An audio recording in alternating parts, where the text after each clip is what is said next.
Can a simple slapstick comedy survive in 2018? Let's take a crack at it here on Movies in a Nutshell. Be sure to hit that subscribe button and join the Melee Mob to see all our movie news, reviews, and so much more.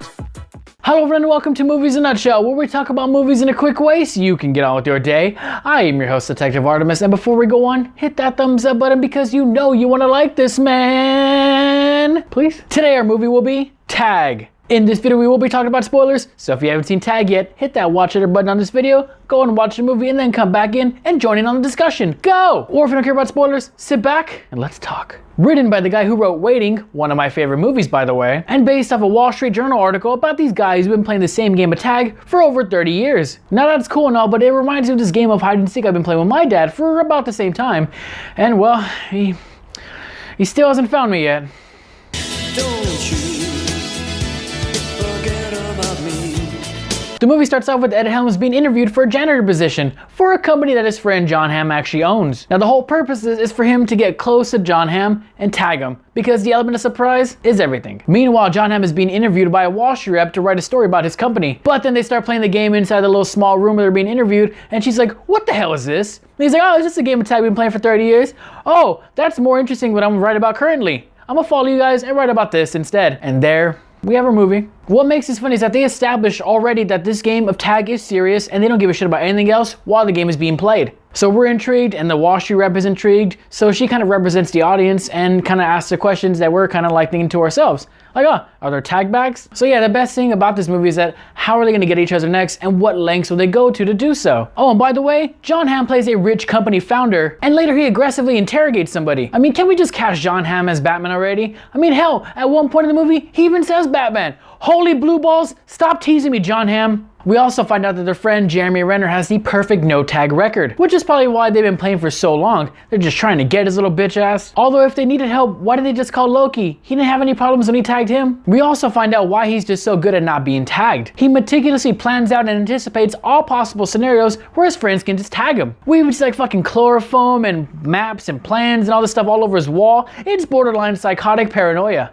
We even hear his inner monologue happening in slow motion and like he's assessing the situations while they're all coming at him from different ways. It was pretty hilarious and it actually made him look a little badass. Finally, Hawkeye is useful. He came at me in pussy-like fashion. Now that's funny. All the characters here are hilarious and they have great chemistry with each other. They all bring their own types of humor and it blends in pretty well. You know, you got fucking Jake Johnson's pothead humor and then Hannibal Buress's dry humor. I really hope these guys do more movies together because it was good. Hell, even the side characters are pretty funny. And then there was that whole fake miscarriage thing. Now,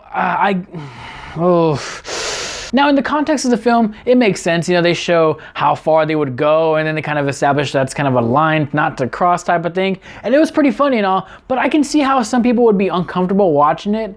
And towards the end of the movie, you find out why this game was particularly important to Ed Helms' character. He finds out that he has a liver tumor and he probably won't make it for next year's game. So this was his last chance to bring everyone together because he's probably gonna die. So Hawkeye decides to end his perfect record and have Ed Helms tag him. It was an end of an era, but it was a good thing to do. So the movie all ends with them just running around the hospital playing tag with each other. Hell, even his wife is now officially a member and the Wall Street rep is a member too. So they're all just playing tag, fucking shit up, and it just ends like that. It ends on a sort of bittersweet ending. What I liked about this is that it didn't show if Ed Helms actually survived or not, because that wasn't the point. It was about friendship at its intrinsic value and that life is too short. Though it would be pretty funny if they actually tag him like during his wake or something if he died.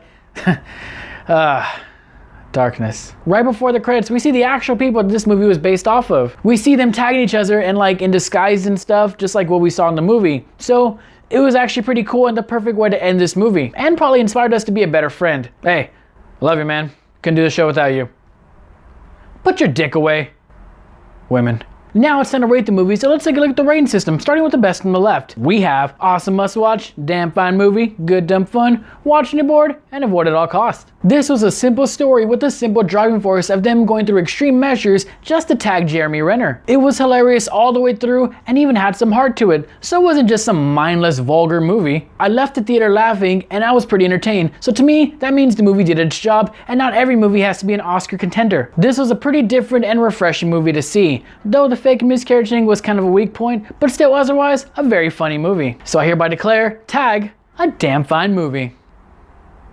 So what do you guys rate the movie? Vote in the poll above my head. Where's the poll, you ask? Tap the screen, hit the I button, and cast your vote. Simple. Also, what movie do you love that critics hate? Let me know in the comments down below, and don't forget to leave a like, share, and subscribe to this amazing channel. I am Detective Artemis, and we don't stop playing because we grow old. We grow old because we stop playing.